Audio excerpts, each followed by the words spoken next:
Hello, this is Sergey from ProperSoft, and today I will show you how to convert a CSV or Excel file with transactions to importable CSV file, and we will import it into Quickbooks Online. We will use CSV2CSV utility, and you can download it at propersoft.net. Once downloaded and installed, start CSV2CSV and select a CSV file.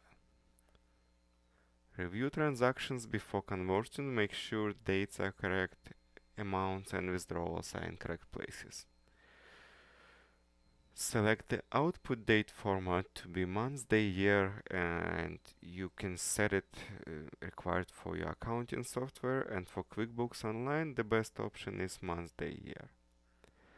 Select CSV Target as CSV QuickBooks Online. To create a CSV file, click the Convert button. Confirm the file name and the file location. Once the CSV file is created, you can switch to QuickBooks Online and import created file. In QuickBooks Online, click on Banking and select an account you want to import your data in. Look for the File Upload button and click it. Click the Browse button to select created CSV file. And now click Next. Select an account and click Next.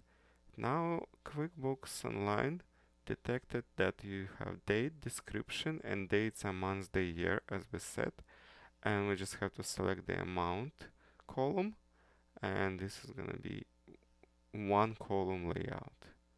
And then click Next. This is our transactions, and we'll click Next, and now transactions are imported and we can review them, assign payees, and select category or expense or income account, and that's it. Thank you for watching.